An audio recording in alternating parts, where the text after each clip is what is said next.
Well, it's complete nonsense, of course. I mean, it's up to us, of course.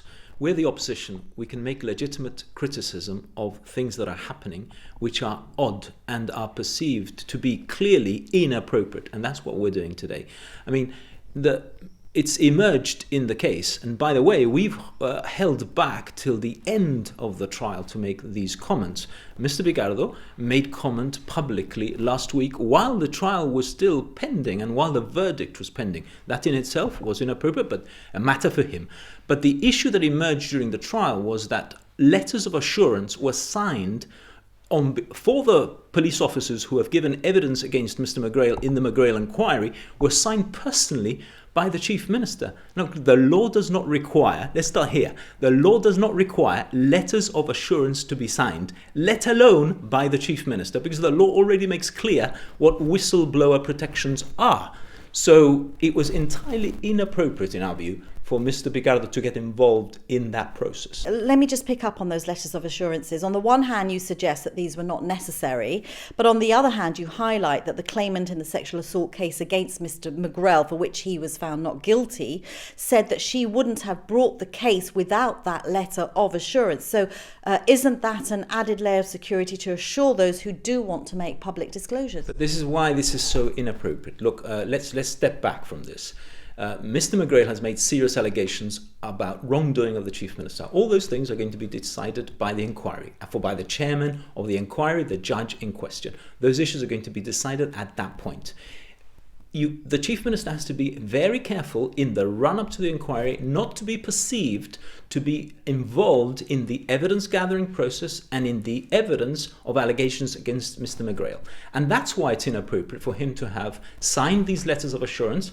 The complainant in the trial last week said if she hadn't received the letter of assurance, she would probably not have made the statement. That makes it look really inappropriate and really unacceptable, really, for the Chief Minister to be involved in that process. He should be distancing himself from that process because people are making allegations. Mr. McGrail is making allegations about him, and those matters are before the inquiry. The inquiry will need to look at all these issues. And in the run-up to the inquiry, for him to be involved in giving letters of assurance to police officers who are giving evidence against Mr. McGrail, to offer a job to Nick Pyle, the former governor, that's all inappropriate when Mr. Pyle, for example, was at the centre of the events that happened in June 2020. In Section 45 of the Employment Act, it says that public disclosures can be taken to the Chief Minister. No, it doesn't.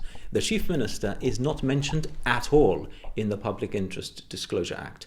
The public interest disclosures can be made to the employer or a minister. That's what it says. But in relation to police officers he is a minister. No, but in relation to police officers specifically, the relevant officer in the police officers part is the Commissioner of Police, not a minister, not anybody else. But the point is this, Ros. The point is not that.